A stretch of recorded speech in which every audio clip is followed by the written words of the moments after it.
Jaya Radha Madhava Punjabi Hari.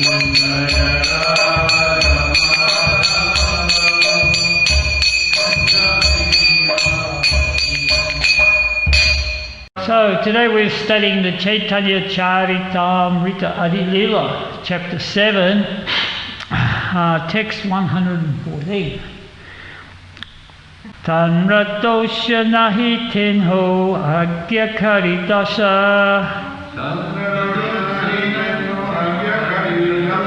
Araye sunitara hai sarvanasa Tanratosha nahi tenho agya karidasa Araye sunitara hai sarvanasa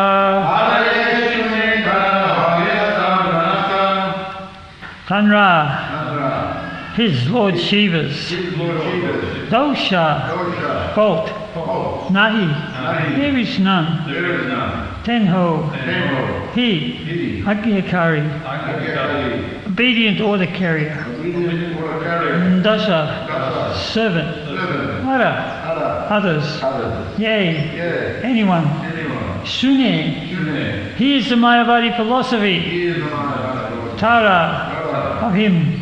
Haya, becomes.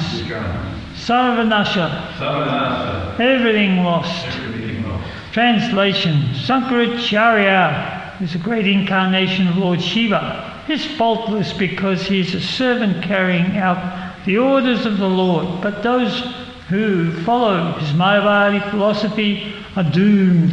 They will lose all their advancement in spiritual knowledge. So we have a very, very long philosophical purport by Srila Prabhupada, so we'll all try and get through this together. Purport. Mayavadi philosophers are very proud of exhibiting their Vedanta knowledge through grammatical jugglery. But Lord Sri Krishna in Bhagavad Gita certifies that they are Marapati Jnanas, bereft of real knowledge due to Maya.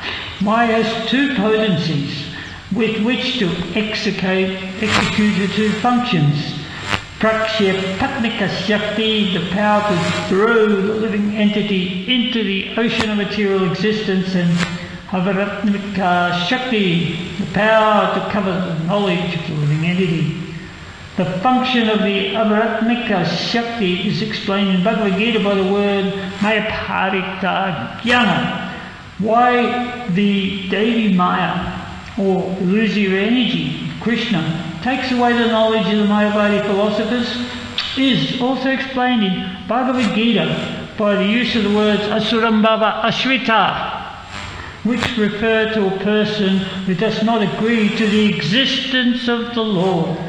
The Mayavadis, who are not in agreement with the existence of the Lord, can be classified in two groups, exemplified by the impersonalist Sankarites of the Varanasi and the Buddhists of Saranath. Both of them are Mayavadis, and Krishna takes away their knowledge due to the atheistic philosophies. Neither of them agree to accept the existence of a personal God. The Buddhist philosophers clearly deny both the soul and God, although the Sankarites do not openly deny God. They say the Absolute is Nirakara, formless. Thus both of them are Avisuddha Buddhaya, or imperfect and unclean in their knowledge and intelligence. Okay, all good so far? The most prominent Mayavadi scholar, Sadananda Yogindra, has written a book called Vedanta Sara, in which he expounds the philosophy of Sankaracharya. And all the followers of Sankara's philosophy attribute great importance to his statements. In this Vedanta Sara, Sadananda Yogi defines Brahman as Satchidananda combined with knowledge and without dualities, and defines ignorance, Jada, as knowledge distinct from that of Sat Nasat. This is almost inconceivable, but it is a product of the three material qualities. You got that, Krishna Kirtan? Thus he considers anything other than pure knowledge to be material. Centre of ignorance is considered to be sometimes all-pervading and sometimes individual. Thus, according to his opinion, both all-pervading Vishnu and individual living entities are products of ignorance. In simple language, it is the opinion of Sadananda Yogindra that since everything is formless, nirakara, the conception of Vishnu and the conception of the individual soul are both products of ignorance. He also explains that the Visuddha Sattva conception of Vaishnava is nothing but pradhana, or the chief principle of creation. He maintains that when all-pervading knowledge is contaminated by Visuddha Sattva, which consists of a transformation of the quality of goodness, there arises conception, Supreme Personality of Godhead, who is the omnipotent, omniscient, supreme ruler, the super soul, court of all quarters, supreme Ishvara, etc.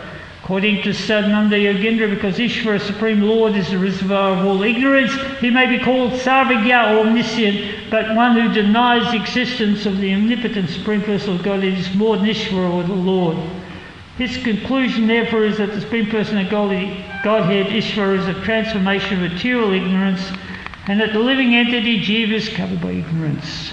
Thus he describes both collective and individual existence in darkness. According to Mayavadi philosophers, the Vaishnava conception of the Lord as Supreme Personality of Godhead and not of the Jiva or individual soul as his eternal servant is a manifestation of ignorance.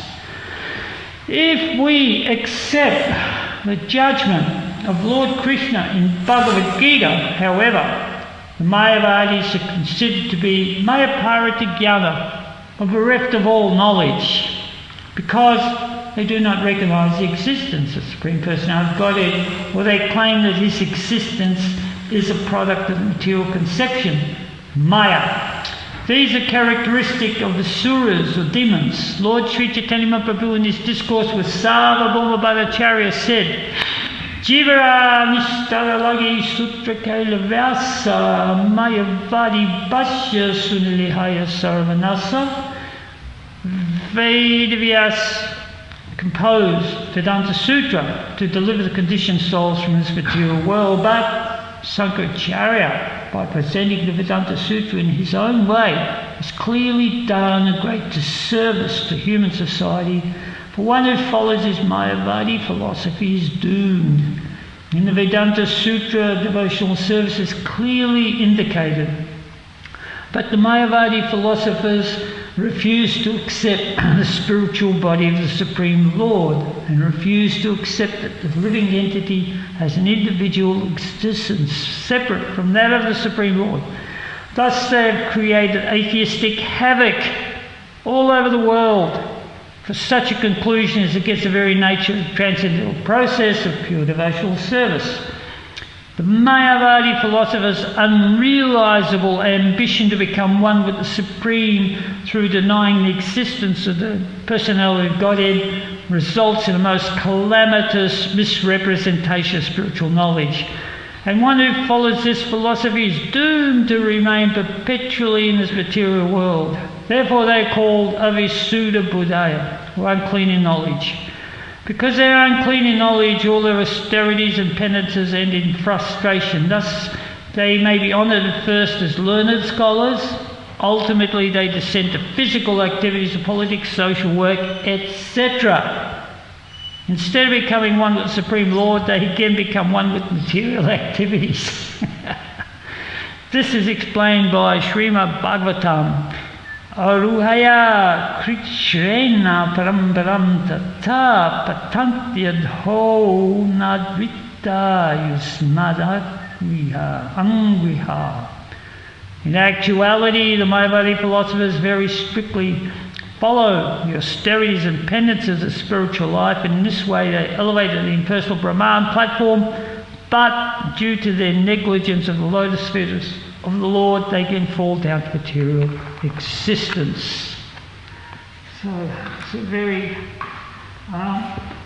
elaborate purport by Srila Prabhupada about Mayavadi philosophy,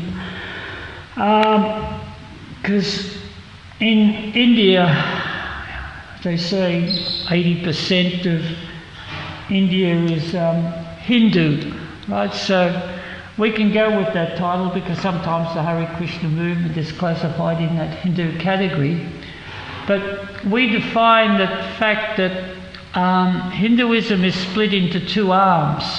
There's two philosophies. One is the Sankarite philosophy, of which probably 99% of the Hindus of India, which is a lot of people, follow. And the Vaishnava is the other arm, and we call it the spearhead of Hinduism because we have the source, we have the truth. So there's this ongoing conflict. So in the early days of Krishna consciousness, when we first went to India and we began to preach, Krishna as being Supreme Personality of Godhead, a lot of devotees, they hit a lot of opposition. In fact, when they knock on somebody's door and somebody say, well, are you learned? What have you studied? What do you know? And, have you read the Upanishads? Have you read the Rig Veda? And, of course, the devotees, they just sort of learn from this spiritual master that chanting is the supreme. A little bit of philosophy, and they say, what do you know? How can you tell me anything? So that was the sort of attitude that many of the Indian community had towards this Vaishnavism, because they're all steeped in this Shankaracharya philosophy, which had been going on for hundreds and hundreds and hundreds of years. And, it's all one. All gods are the same, so you go on their altar and even they put their own picture on the altar, even I'm God, you are God. Picture can go on the altar with everybody, Krishna. So this was sort of like the philosophy that was coming. So they, by their sort of dint of their knowledge and their background, they were very proud of it all. So when we go back to the incarnation of the Lord for Kali Yuga, Sri Caitanya Mahaprabhu, who propounded this Krishna conscious philosophy, this highest philosophy of love of Krishna. Before he began to preach the philosophy of Krishna consciousness, he also studied grammar for many, many years as a young boy. And he was so adept at it that he could defeat anybody. So there was that famous incident where Mayavadi scholars, if they're sort of very scholarly, they become very puffed up with their knowledge and they sort of go around looking for debates. Let's debate Sanskrit grammar, right? So, and then of course if somebody wins, then he's got a great reputation, and then his person he defeat has to surrender and has to become his disciple. So give me all your money, you're my disciple now, sometimes. So anyway, this Kashmiri Pandit is Kashmiri because he's from Kashmir. So Kashmir was actually, at that point in time, 15th century, was very famous for scholars, right? There's a lot of Vedantists there.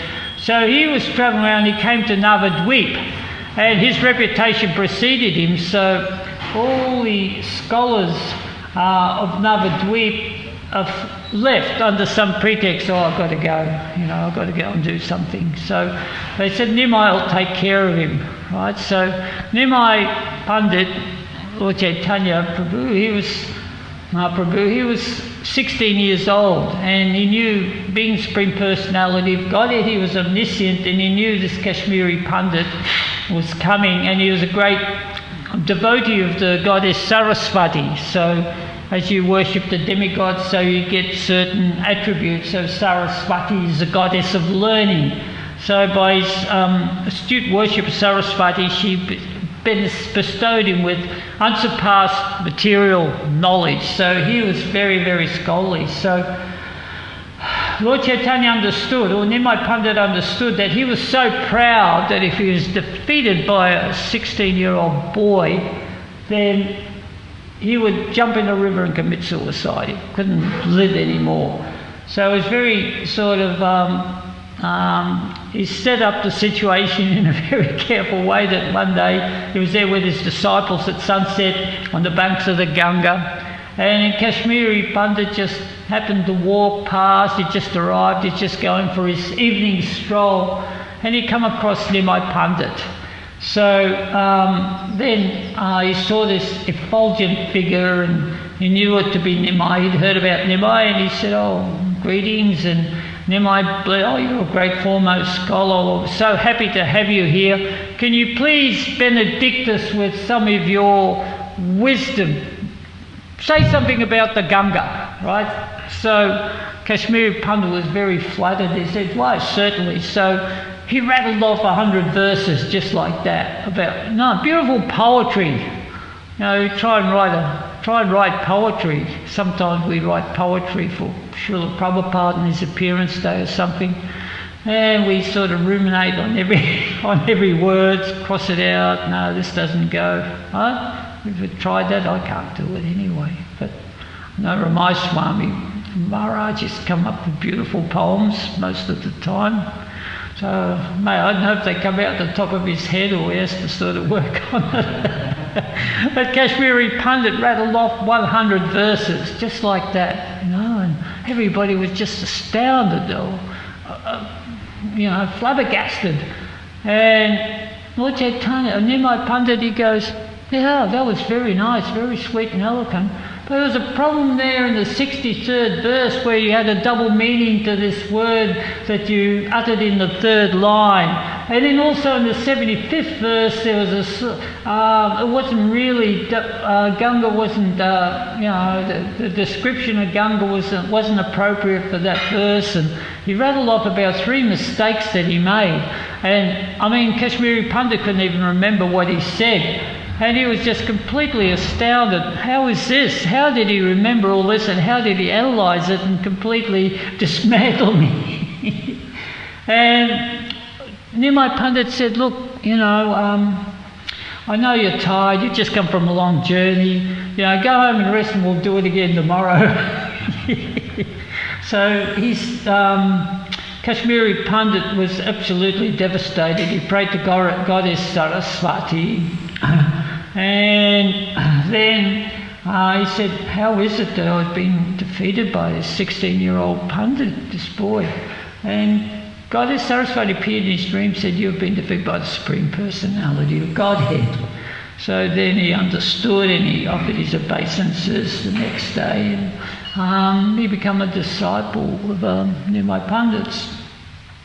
So this is just to illustrate how great a scholar Nimai Pandit was. So then when he went to Gaya and was initiated by his spiritual master, Ishvara Puri, he dropped all his studies, and people go, "What's going on?" He said, "Just chanting Hare Krishna is the way forward. Krishna is the end of all Vedanta. So if you study all this Vedanta, you come to the conclusion that Krishna is the Supreme Personality of Godhead, and you just utter his holy names, Hare Krishna and Rama." So he started to chant, and then of course he took sannyas, and when he went preaching, he went to Varanasi. And there he met a whole bunch of these Mayavadis. Really, the staunch, like Srila Prabhupada said, there's, the Mayavadi stronghold was Varanasi, right? So he went right into the middle of that because his disciples were getting criticised so much, and he just, out of mercy for his disciples, he associated, normally doesn't associate with Mayavadis. Like, no, I don't want to deal with this, just a waste of time juggling all these words. Like, Prabhupada really dismantled the philosophy there of Mayavadism. So then this Prakasanandi Saraswati invited him. They had a big meeting, and he said, what is it that, you're a sannyasi in the Bharati order? He actually was given sannyas in the Mayavadi order because there was no Vaishnava sannyasis present at that point in time or whatever. So he said, how come you've just sort of given up all your studies of the Vedanta and you're just chanting and dancing and hanging around with these madmen, just arms up in the air, dancing and chanting. So Mahaprabhu said that when I got initiated by my spiritual masters when he was 18, he said, my spiritual master, I'm too much of a fool. He said that I was too much of a fool to study all this Vedanta, this Sarirak Bhashya and everything. That is just a whole waste of time, because ultimately the goal of all this Vedanta is just to chant the holy names of the Lord. So he said, don't bother yourself with that and simply chant the holy names of Krishna. And so this is the chapter that we're dealing with actually. So the first half of it was Lord Caitanya explaining why he chants Hare Krishna, and then he dismantles the Mayavadi philosophies. Talk about Lord Shiva. He started this philosophy, this Sarirak Bhashya. I actually have never seen a copy of the Sarirak Bhashya. I've never met anyone who's read the Sarirak Bhashya. And in India, I don't know of anyone who sort of preached Sarirak Bhashya to me, because I know in the early days, the devotees came across these people who were embedded with this Mayavadi philosophy. Shankaracharya says this. But actually, as Prabhupada said in the later purport here, even these people get caught up in material activities. So as India sort of gets all materialistic, there's not so much study of the Sarirak Bhashya right now, just much the study of material activities and the stocks and the shares. So, even that has sort of become minimized. So, in other words, Krishna consciousness philosophy stands supreme, and it is spreading very rapidly throughout India, because the Mayavadis, they can be defeated so easy, just like Nimai Pandit defeated him just simply by accepting the words of the spiritual master. So Sri Caitanya Mahaprabhu, he said that I accepted the fact that I was a fool. That's the hardest thing, humility, that you become humbled by your spiritual master, even though you may have this degree or that degree. It's like Rupa Goswami, he knew 5 languages when he was working for the Nawab. And he came to Lord Caitanya with straw in his mouth. He said, my dear Lord, I know nothing, I'm a fool. Because actually spiritual life, material life is 2 different things. So this was exemplified. Srila Prabhupada talks about his spiritual master, Bhaktisiddhanta Saraswati Maharaj, who was a great scholar. He had a Shrutidhari. He learnt all these Vedas. He knew the science of astrology, so many sciences he knew, and he knew the science of Bhakti Yoga very thoroughly, because he learnt of his father, who was Bhaktivinoda Thakur, the great. There's Bhaktivinoda Thakur here, and his son is Bhaktisiddhanta Saraswati Maharaj over there. So he was his son, and he took up the mantle of spreading Krishna consciousness. So Bhaktivinoda Thakur told him that you need to get initiated. Now take initiation Gaur-Kishore Das Babaji Maharaj. So he went to Gaur-Kishore, and Gaur-Kishore could hardly sign his name. This is Prabhupada saying that. Hardly sign his name. He was a scholar. He was just immersed in the love of Krishna, right? So Bhaktisiddhanta comes up, and he thinks, well, he should be very happy to take me as a spiritual master. I have all this education, and my father's a magistrate, so please accept me. And then Gaur-Kishore rejected him. And Bhaktisiddhanta said the first time he rejected him, he noticed that there was a bit of pride there in his learning, So he told him to go back. He wasn't interested. Then, of course, Bhaktisiddhanta persisted because, he was just following the instructions of his spiritual preceptor, and then eventually Gaura Das Babaji accepted him. So, people we tend to become proud. Even the pauper is proud of his pennies, Prabhupada says that. So, we tend to become proud of our knowledge and our learning and whatever. But all this knowledge and learning is really not necessary to adopt the process of devotional service. Scholarship is not necessary. Lord Caitanya teaches Trinadapi Sanenchana, we just chanted that, more tolerant than tree, low on the blade of grass, more humble than humbler than devoid of all sense of false prestige. Right? So therefore, that is the qualification, that we actually become humble, and then we can understand a lot more. And then what do we understand? Prabhupada says, Sabai Pumsam Parodamo Yato Bhaktir Hoksajay, that the supreme goal of our life is actually to attain the loving devotional service of the Supreme Personality, Godhead. And Haitaki Apratiyata Yena Ma Suprasidity, that should be unmotivated and uninterrupted we should be unmotivated, uninterrupted in our devotional service, and then we'll attain that supreme goal. Sarve Pum Sam. So therefore, the process, any other process apart from devotional service, you say, well, I'll get there through Gyan, through study the Vedantas or whatever. Everything is actually very hard. It's all very hard, because in Kali Yuga, Lord Caitanya come down to give us this easy process, because that's all we need.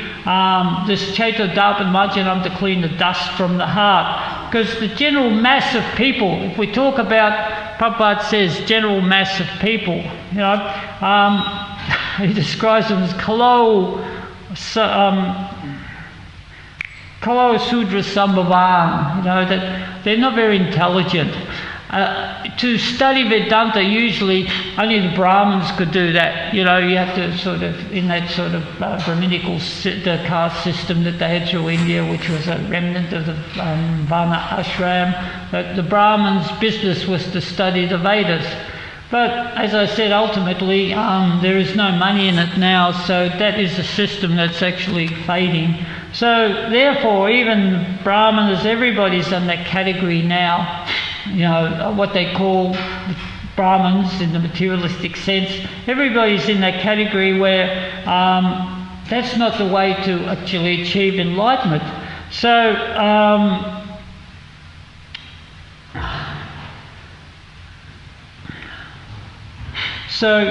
the way to go is what we have from Bhaktisiddhanta, who passed it down to Srila Prabhupada, who came and gave it to us in the West. We're very, very fortunate that we have this sort of thread of this beautiful Vaishnava philosophy. And then when Srila Prabhupada came to New York, he was preaching to the hippies, right? So the hippie culture, in one sense, is an offshoot of Mayavadis, because the hippies are also, it's all one, we're all a very, very mishmash of philosophy. It's a combination of atheism, which is, God doesn't exist, we're God, what are you talking about? Or agnosticism, I don't care about God.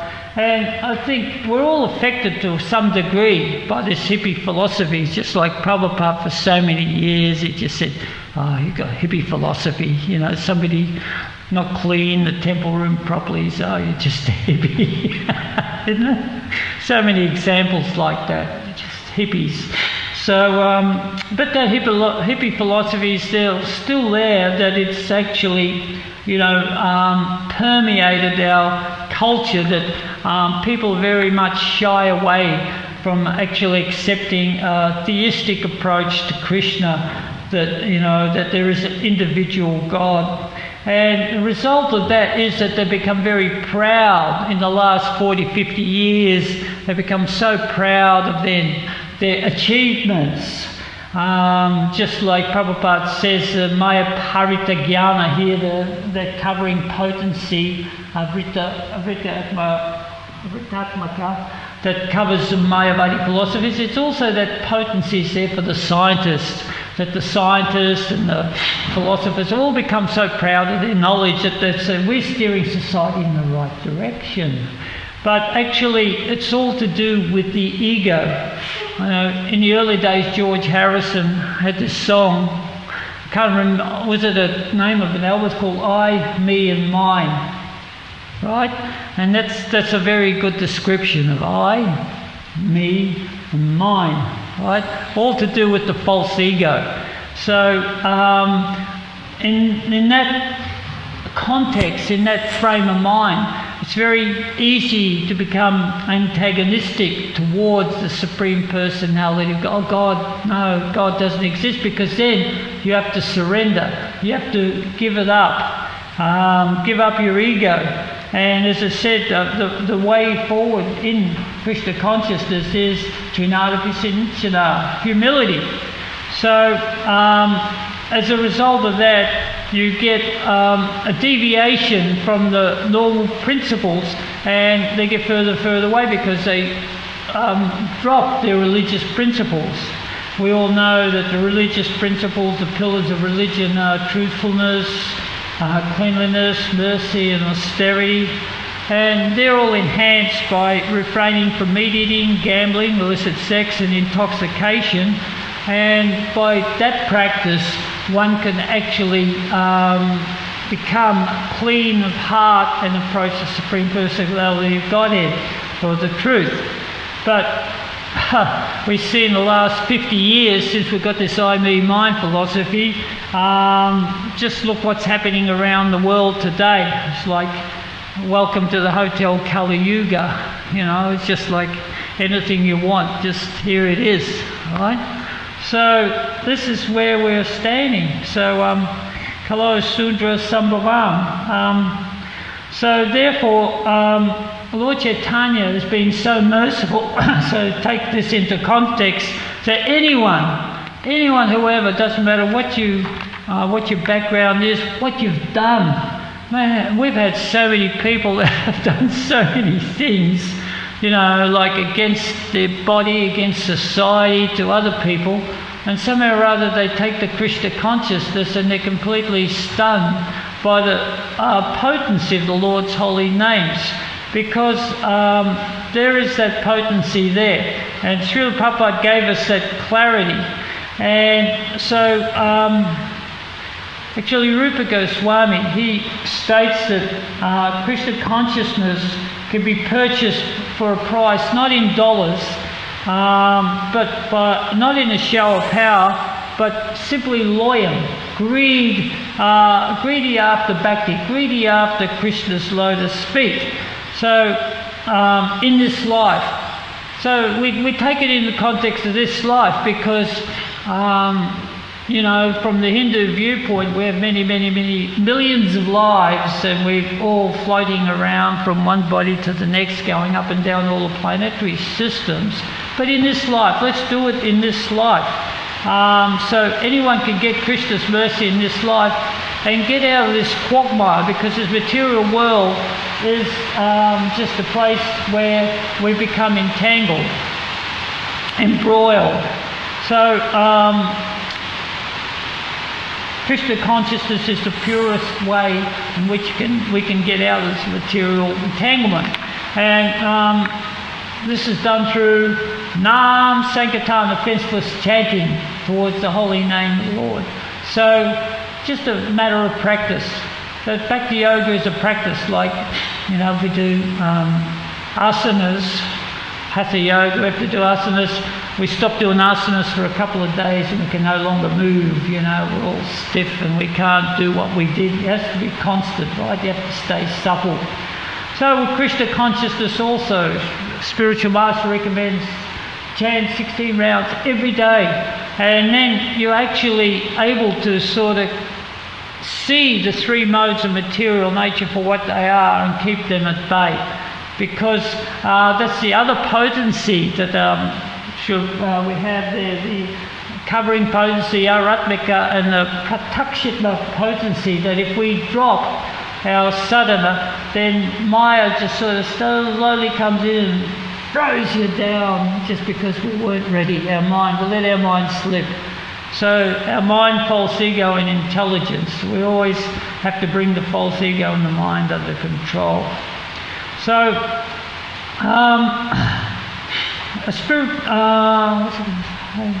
so this is the process for Kali Yuga. Our contamination is covered as but Krishna consciousness can drive us away. So just saying that Srila Prabhupada, the spiritual master, he doesn't become envious of his disciples either. So the idea is that we all help each other. Even the spiritual master is happy to see his devotees make so much advancement and learn so much. Just like Gaurkishore Das Babaji accepted Bhaktisiddhanta Saraswati Maharaj, the first and foremost scholar. He wasn't envious of his knowledge. Whereas in the material sense, anybody who's a great philosopher or a great scientist, they're always looking what the other guys are doing, that, I want to be the best one. But as devotees, we help each other. So this is why the association of devotees is so important, that we all are on the same platform. We're all on the same team, and we're helping each other in our process to go back to Godhead. And Srila Prabhupada, even though he said we can go back to Godhead in this lifetime, but he also mentions that even if we do not make it in this life, the devotee doesn't think I'm qualified to go back to Godhead and be with Krishna. He's thinking, like in the terms of Bhaktivinoda Thakur, that birth after birth, devotees, they're not aspiring for Vaikuntha or Goloka Vrindavan. They just want to take birth in the family of devotees. That's all, so they can continue existing and performing their devotional service. So we can keep all going out on Harinam together and have ecstatic chanting on Friday nights in service paradise. Nothing better than that. So it's up to Krishna. He might transfer us to the spiritual world or he may not. But ultimately, if we situate in devotional service, that is the true nature of a living entity.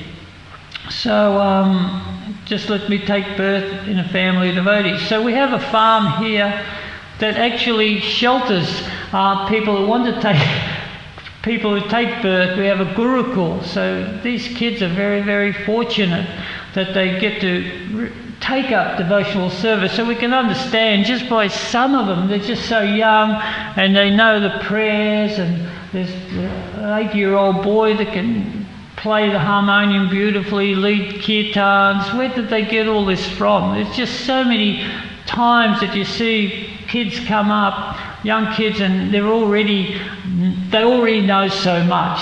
So we can understand, hey, they were devotees in their last life, and who knows who was a devotee's last life. So we just have a facility here for people who can come and take shelter of Krishna, and we can spread Krishna consciousness in this way in a family of devotees and all go forward on the path of Bhakti Yoga.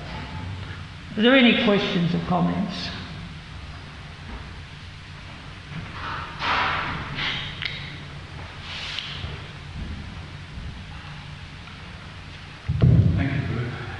I'm sure Prabhupada in that purple mentions that, what's his name, that the third paragraph, anyway, some of my last comment. What's his name?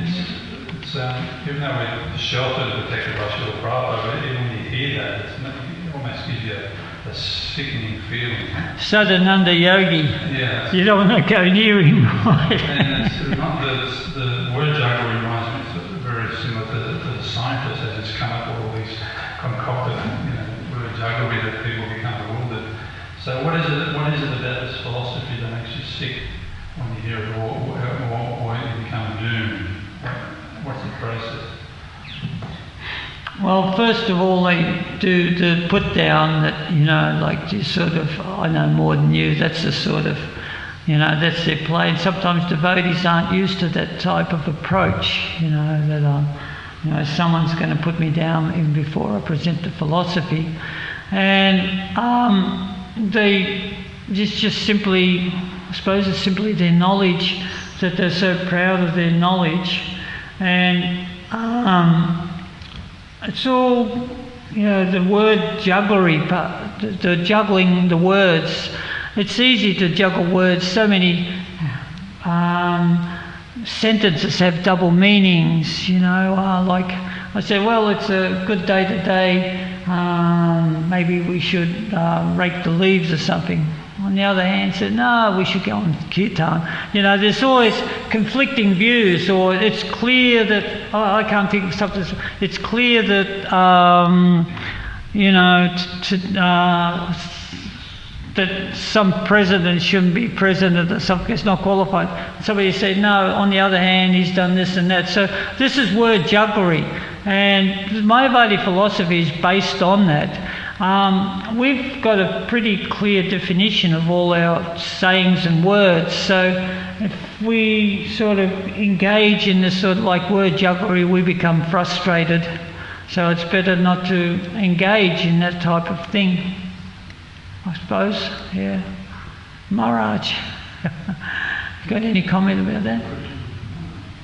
What is it philosophy that makes you doomed and makes you sick as to hear it? Because the goal of that philosophy, There's no conclusion. the goal of that philosophy is that the oneness of everyone now. There's a non-duality, and especially it was mentioned there about, you know, the position of Krishna, the incarnation, all of that is a product of the Maya, and so, you know, then when you would follow that, and then you come to that concept, you become very attached to that whole concept, and so there it's very difficult to come out of that unless one gets clarity. So Lord Caitanya Mahaprabhu is very shining a light on the and this is the story you told about the Kashmiri Pandit, who was previously, I remember when you told that actually he was Nimbakacharya to come back again as the Kashmiri Pandit, and when he took initiation from the Kumaras, he went and chanted Radha Krishna mantra in the Navadvip area, and in Radha Krishna Tirtha, and they were very pleased with him, and they said in the future, you're very fortunate chanting here in Navadvip, and in the future we will appear in the form of Chaitanya, and they showed that, Radha Krishna combined, they showed that, and you will come as a very erudite but very proud scholar. And the way Lord Caitanya and Nimai Pandit approached him, he was very humble, very humble. And it's mentioned, and actually Radha Krishna explains in Saraswati, another Saraswati will cause an illusion and cause you to say something in your otherwise very expert presentation or everything, cause you to make a fault. So, and then Lord Chaitanya will pick it up, and then you will realize, and then you will become my great devotee. And so this concept of oneness, because it ultimately plays to the false ego, you know, and where one thinks that they are the supreme. Quite often, even the yogis or something make the mistake that they're meditating on the God within and God within, and there is God within, but they conclude that they are God within. So it plays to ego, it plays to false ego, that I am the supreme, and that ego, so therefore it's called the last snare of the mind. You know, we're entangled in the world because of our false ego and so many other things, especially the false ego.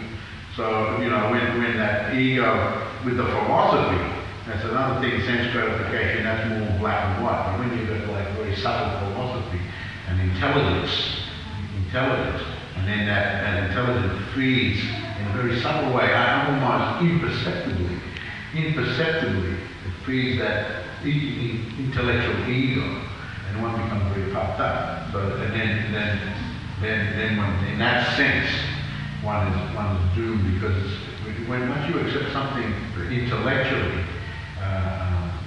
clear Shodhikata, the step is mentioned in Bhagavad Gita. Krishna says it's those who are attached, it's very hard to come out of it, because intellectually you've accepted it. So the goal of it, and faced with the ego, and then one becomes entangled by the ego. And so, and the whole thing, the concept is not, as the Prophet mentions, unclean. It's not completely, it is, what's the word he uses in Bhagavad Gita? It's not yet totally, Bhagavad Gita actually, Prophet explains it as not yet fully matured, and then one stays on that level. So it's very unfortunate. So in that sense, one is doomed as far as their actual position, and view their ego of accepting intellectually these types of presentations. They become, again, and a Prophet actually mentioned it, they even may rise to the Brahman, but then they again come down. Sometimes they don't even complete, and they engage themselves in philanthropic work and so on and so forth. So in many ways it can be seen like that. Generally it's said like that, the last snare, and the ego, and there's the doom.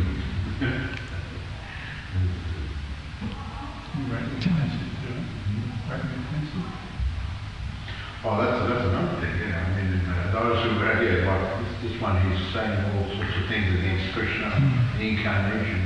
He's insulting the position of the Supreme Personality of God. So therefore, that's actually got a reaction for it. So therefore, those he's doing it, and then all those who follow are doing it also. There was that when we had our Cairns temple, there was a lot of the disciples of the very popular international guru coming on and joining in the chanting. But then when the guru found out in India, he said, that is a nonsense thing. What is this Krishna, this Rama, this is all Maya, and he stopped his disciples coming to chant. And so that's an insult. So in many ways, that false ego, that insult, the main thing is, you know, offences is one thing, but the concept, Klesha, dukkha, it's very difficult to overcome that. It's on the intellect, very subtle, very difficult. Krishna says. Jai Maharaj. All glories to Srila Prabhupada. Glories to Sri Caitanya Caritamrita.